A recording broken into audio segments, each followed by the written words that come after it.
All right, fighters, I'm at it again. I can't believe I'm at it again, but I'm at it again. What the hell am I at, you ask? I started another painting company.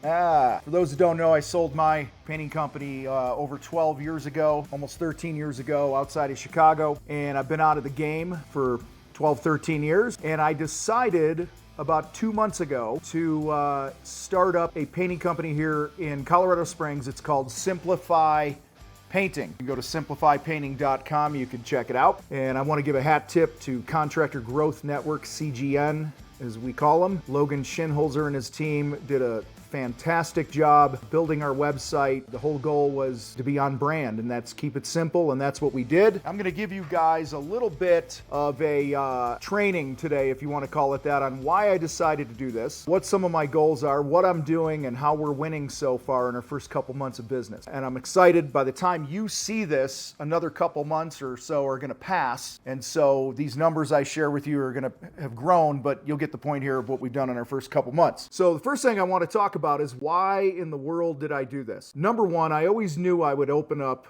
another painting business. In fact, when I moved to Colorado Springs in 2015, I started Simplify Painting, and then I shut it down after a few months. And it was going well and this and that, but I shut it down because, and there's no bullshit zone here, guys. Number one, I had a lot of things that I had to work out in my personal life that were going on that were taking my focus and attention from that. Number two, the contractor fight, we needed to continue to build the infrastructure of the team. And since we've got 10 coaches, we got a whole staff behind the scenes and marketing people, I got my CEO Neil in place. Hey. This time around, we're on solid ground where I have moved to the founder role of the fight. I no longer run the daily operations of the company. My team does a phenomenal job of doing that. So I decided it was time. I had a conversation with the Queen, and I'm like, hey, what do you think of this? And I'd been bringing it up over and over and over through the years. And this time when I brought it up, she's like, fucking do it, man. It's time. Got the blessing of the family and started it. The other reason that I wanted to do this, to model for you how to grow a successful contracting business from scratch. Zero, from nothing. Again, I moved from the Chicago area to here, and so I didn't have all the contacts with designers and realtors and home inspectors and all those influencers that I've talked about on this channel, so I was starting from scratch. I thought it would be a great opportunity to show you how I'm personally implementing the things that we teach in our Battleground program. I'm just doing what myself and the coaches in the group coach and train to do, and lo and behold, we're winning very quickly. And the final reason, this is something I want to give to share with some of you guys. Hopefully you'll get this. Those of you that are already successful, you're already making money, your business is doing well, we can get complacent. And not that I was getting complacent with anything in the fight, but what I found is in my coaching and in my training and in my keynotes that I do, and I go out and I talk and workshops and podcasts, I was simply just telling stories and giving examples of things that I used to do. And I got tired of that. I'm like, fuck that. I want to talk about what I'm currently doing. And so that's why you're seeing a lot more of that on the channel now. You know, it reminds me of the show Vikings, if you ever saw Vikings. Logan, did you ever see Vikings? No? Probably watching TikTok or some shit. I think it was the first episode of Vikings, and Ragnar the king had this group of guys. He wanted to raid to the west into the ocean and see what was out there. And the king wanted them to raid like they did every year inland to the east. And he's like, we've been there. It's the same routine. I want to know what's out there. It's really cool because in this scene, he's got, I don't know, 25, 30 guys that are part of his boat. I don't know what they called it in Viking terms. He got his crew. There you go. Duh. I'm a Marine. I eat crayons. He gets to this one guy, and everyone said they were in. They wanted to go, and they wanted to raid, and they wanted to see what was out there, and they wanted to go conquer. And this one guy hadn't answered yet. He goes up to him, and this guy ends up betraying him, by the way. In this moment, Ragnar walks up to him, and he says, hey, man, are you in? And he just simply said, I'm in because I need stories to tell my kids. And that's my encouragement to those of you to take some fucking risks. And I'll tell you right now, in fact, I'm doing a talk tomorrow for my buddy Matt Heiner. If you don't know Heiner Outdoor Living, check him out. We share warehouse space and studio space here. It's a good buddy of mine. He did my yard. He's been a client of mine and got a great friendship. And so tomorrow with Matt Heiner, he's putting on a little event here for landscapers. He's asked me to talk on how to deal with imposter syndrome. It's something I've had to battle through my life. One of the risks of starting Simplify Painting that was rolling around in my head, and that self-talk and that head trash that I've had to battle through, can I do it again? I've been out of the game so long. I don't have the momentum that I used to have. And there's always that little voice anytime that we're going to do something new, take a risk, try to set an example for people. And you got to silence that voice. And you do that by taking massive action, and you get to fucking work. And so for those of you that feel like you're getting a little stale, you want some new stories to tell, you know it's time to take a risk, I want you to pay attention to that, all right? You have what it takes. Just go do the damn work. Anyway, that's really why I started Simplify Painting. I want to talk a little bit about how I started. And I got some notes in front of me. I shared this in our Battleground group, and so I'm going to use it as an outline. I think it'll be helpful to you guys. The first thing I did, and it's been a great couple months start, the first thing is I know nothing happens without leads. And as a startup, I don't have a brand yet. Okay, you don't just build a brand in a day, you build a brand over many years. This requires, when you don't have a brand, it requires a couple different approaches to get the phone to ring. For me and Simplify, our lead generation has been broken down into a few different strategies. And I'll just fly over them here a little bit. The first is paid sources. I know the overall impression or the opinion of paid lead gen sites, that I won't name here for liability's sake. Homeowners go online, they see the commercial, they go online, and then they want a contractor to come out, right? You know what I'm talking about. I'm doing those, and I'm on those paid lead generation third-party sites. This is temporary for me, by the way, because when you're a startup, you just need customers. You need at-bats. You need jobs. You need to start producing some work so that you can get referrals. You can continue marketing to those happy customers through the years. In my previous painting company, we used these sites a little bit in the beginning as well, and a lot of those people ended up being lifetime customers of my old company, and the same thing's happening here. We've already sold 2 projects that are repeat business to people we did in our first month of business from those sites. My close rate on these sites is over 50%. Should have looked for this, but last I looked last week, I was at 57% close rate, and we're selling and producing the work at an average of a little over 60%, 60.4% gross profit. Now, here in the fight, we always talk about get a 50%. I'm using subcontractors right now, and these guys are great. I have 4 subcontractor teams going right now, and they're kicking ass, and they're making great money, you guys. I'm paying them really good money and teeing them up for a lot of success. So I'll sell a project. Most of the jobs that I bid, I had one that I screwed up that I might have talked about on the show here. I talked about somewhere recently. I just screwed the pooch. I underbid it. We made some mistakes. We didn't follow a process that we should have taken, and I fucked it up. Aside from that one job, my production rates are spot on. In fact, if I bid a job for like 48 man hours, they're finishing in like 36 to 38 hours, maybe 40 hours. They're doing a great job. I'm giving them well enough time to do the projects and all that. We'll do more videos about the crews and stuff later on. So paid sources is number 1. Number 2 is prospecting. For me, interior design firms have always been a great lead source for the companies that I've run in the past. And so after I called Logan to start building the website, the next thing that I did while that was being built is every day I'd just sit down and I'd send out emails to the top interior design firms in town, set up all my socials, and I'd follow them and comment on things. And I would just simply send, the subject line was a new painter in town. And I just said, hey, Mary or whatever, sure you got a painter? I just want to let you know I'm a new startup company in town. Below is a little bit of my bio, people I've worked with in the interior design industry through the years who are some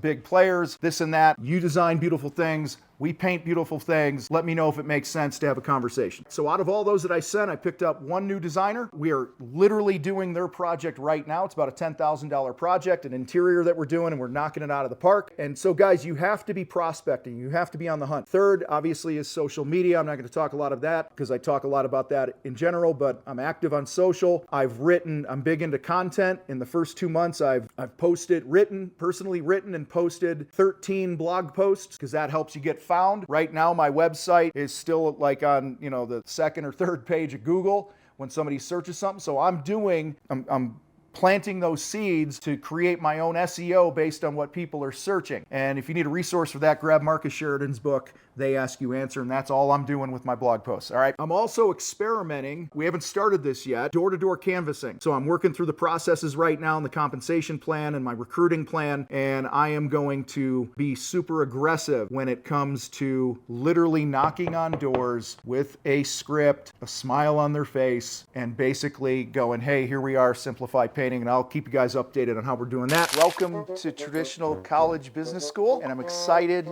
to teach you all how to run a business, how to start a successful business.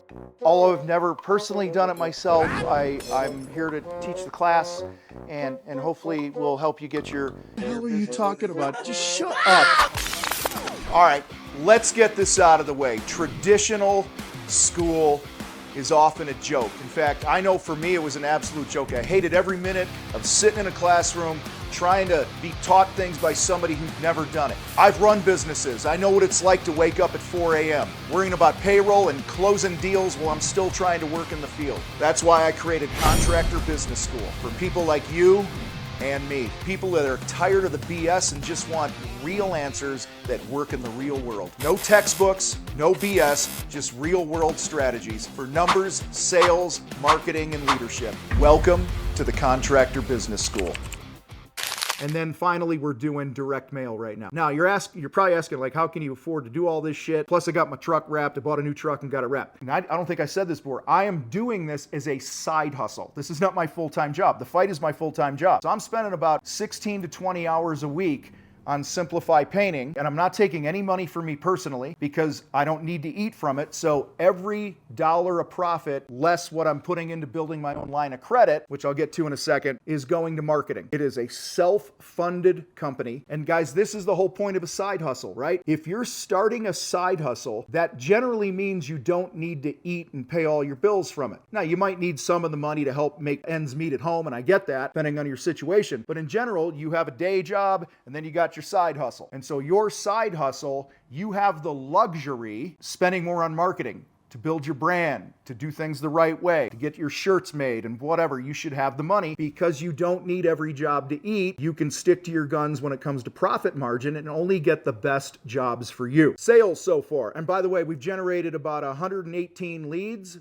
Nope, wrong number. 108 leads in our first 2 months. Sold $116,000. And we're producing that at, like I said, at an average of a 60.4% gross profit. I looked at it this morning before I did this. I have about a little over $12,000 in our own bank account, our savings account for Simplify, and the rest is gone towards marketing. Spent a lot of money on marketing to get the phone ring and build the brand. I've run job ads. That's how I picked up my subs. Most of them, one just called me out of the blue. We had a great conversation. We hired him and his team. But guys, my overall close rate right now is 34.8%. We are on track. We are on pace right now. So if you ever hear, what are you trending towards? What are you predicting and all that? Based on our first 2 months, we are trending to do a little over $700,000 in our first calendar year of business. Now, I believe we're going to do better than that because I got a late start. It's September now. I didn't start this, I started this a couple months ago, more than halfway through the year. So I missed the whole spring rush and all that stuff. So by the time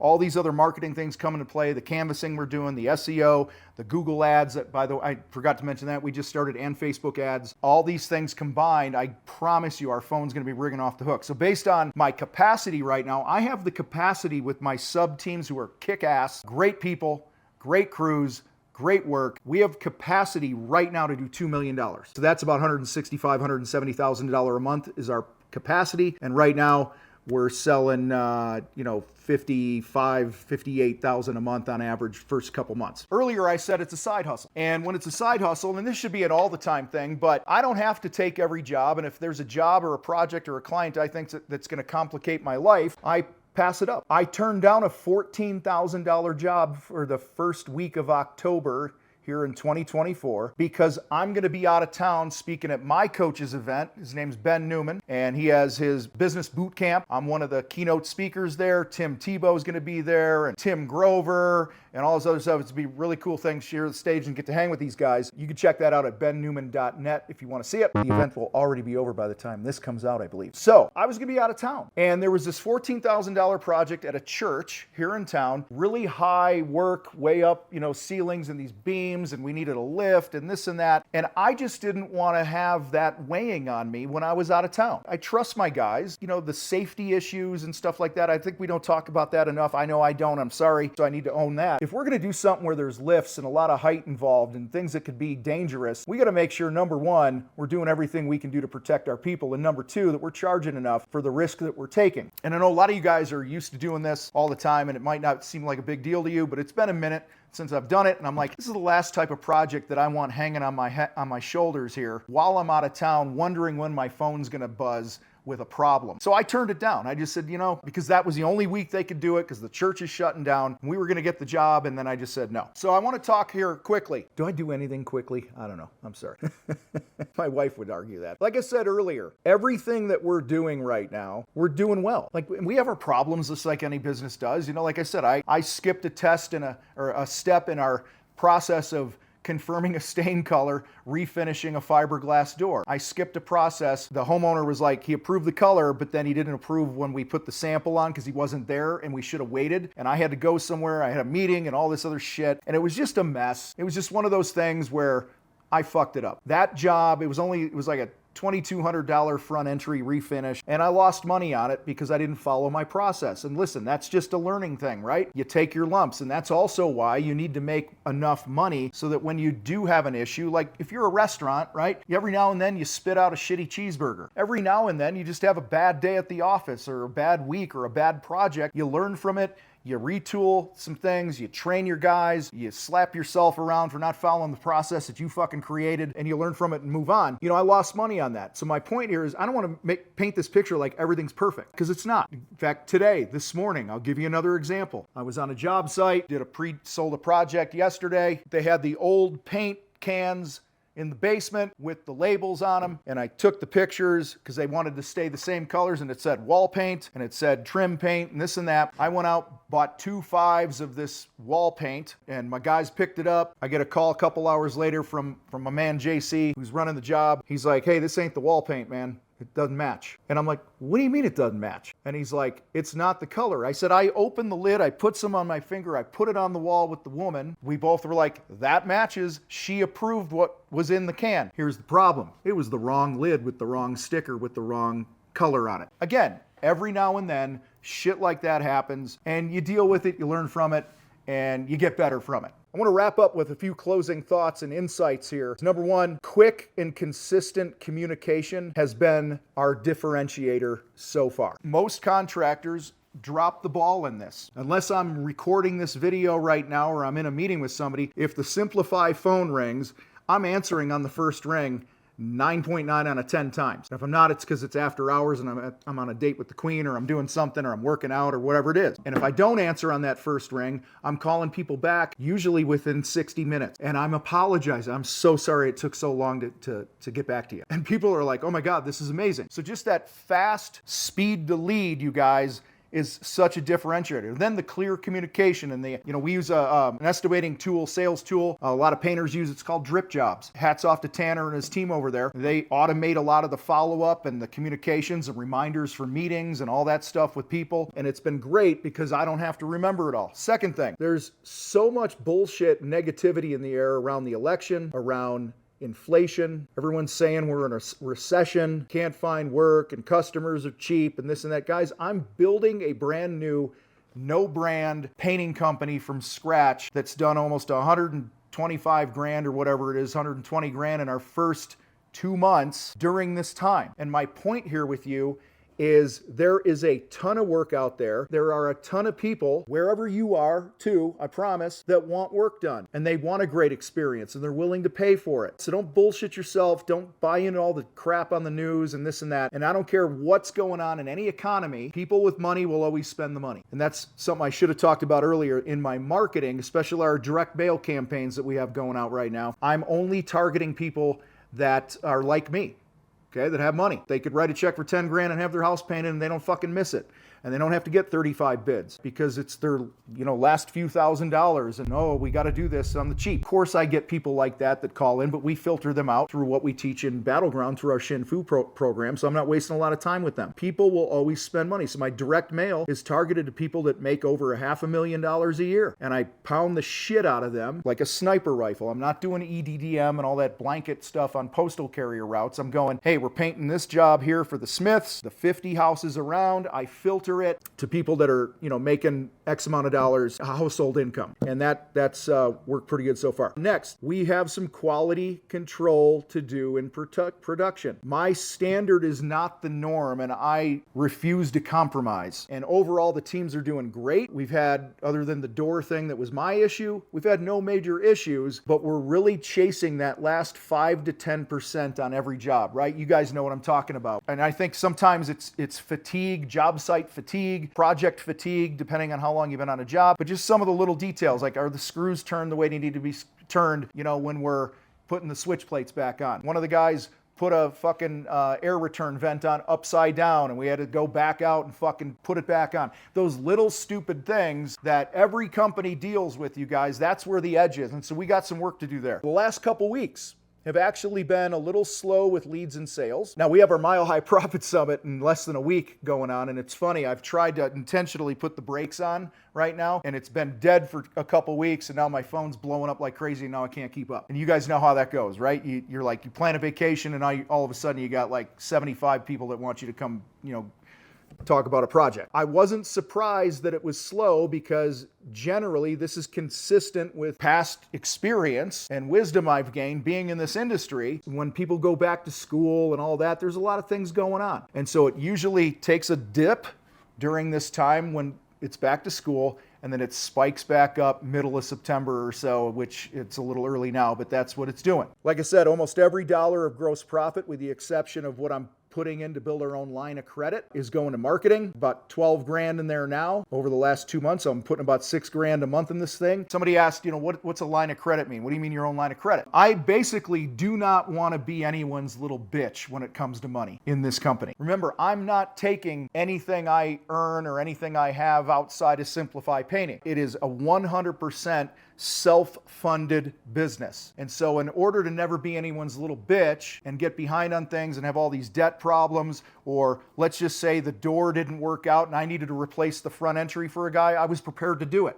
I would have done it if we didn't make it right. It didn't come out the way it was supposed to come out, which it ended up doing. And so I'm fanatical, as is my bookkeeper Gina, who's doing our books for this, making sure that we're squirreling away a little bit from every deposit that comes in into our own line of credit, so I don't have to have those cash flow issues. The way we're tracking now, we're going to have 70, 80 grand in the bank, in probably less than a year, just sitting there. Another insight here, guys. My phone is ringing off the hook, and it's September right now. It's early September. It's ringing off the hook with painters looking for work. So this is going to be a great season for me and Simplify Painting to build our production team and pick up some more quality subs. Like I said, I already have capacity with the teams I have to do 2 million right now. And here's why my phone is blowing up. Any guesses? You got it. Most competitors are not attacking marketing like I'm doing. I'm going to grow while they wait, and I'm going to pick up their employees. I'm going to pick up their subs, because at some point we're going to convert to having some employees and subs. We'll have a hybrid model. And the reason they're calling me right now, the companies they're subbing or working for have not been building their brand. I mean, guys, like I said, I'm 2 months in. I got 13 5-star Google reviews already, and I'm looking at people have been in business 5, 10, 15 years that have like 20 or 30 reviews. And I'm like, what the fuck have you guys been doing? You got to be fanatical about this. And this is where I always share with you guys, you got to build your brand, build your brand, build your brand. Finally, last thing here. I've said it before, I'll say it again. I am simply implementing what we teach in our Battleground program. I'm just working the plan. I'm just doing the stuff, and I'm doing it when I don't feel like it. I'm making it happen. I'm honoring the commitments that I've made in the hours I've made available to do this. So I'm working part-time in this thing. By the way, the first time I started a painting company in the very early 2000s, I did $86,000 my whole first year of business. I did that in the first month and a half here. Obviously, I've been around the block a few times. I got some wisdom now. I've got thousands of paint jobs under my belt. I know how to do this shit. I've coached thousands of people to do this stuff. I'm currently doing it myself, like I said at the top of this thing, that I wanted to provide an example for you to follow. So listen, if you're not in our Battleground program, what are you waiting for? You're already paying the tuition. Seriously, you're already paying it in mistakes, inefficiencies, lack of sales, the wrong leads coming in, wasting money on the wrong marketing, not training your people, not hiring the right people. All these things combined, they nickel and dime you. It's like death by 1,000 cuts. You're already paying for it. So you might as well get in and do the shit that I'm doing inside my own program right now, that all our coaches do in their businesses and all our members are doing in theirs. And that's why they're winning at such a high level, because it's about building a strong you, a strong home, and a strong business. That's an inside out game, man. That's how we do things in Battleground, how we do things in the contractor fight. Hopefully today gave you a little insight. Maybe you picked up a couple things that you can implement to make your business better. What I want you to do is, if you have a question about anything that I brought up here, drop it in the comments below. If you're watching this on YouTube, drop them in the comments. If you're listening to this on the podcast, if we put it there, go to YouTube. If you have a question, drop it in the comments under this video. If you are somebody who wants to be a part of what we're doing at Simplify Painting, reach out, simplifypainting.com, fill out the contact form. If you want to subcontract, you want to be an employee, you want to sell, you want to be one of my canvassers, you want to be involved in what we're doing, hit me up. I'm always looking for FWs who want to do great things and disrupt the industry. And for God's sake, if you're not in Battleground, go to thecontractorfight.com/battleground, jump in and be part of a community that is truly changing lives and businesses and bank accounts all over the place. You guys rock. I got to roll. I'm out.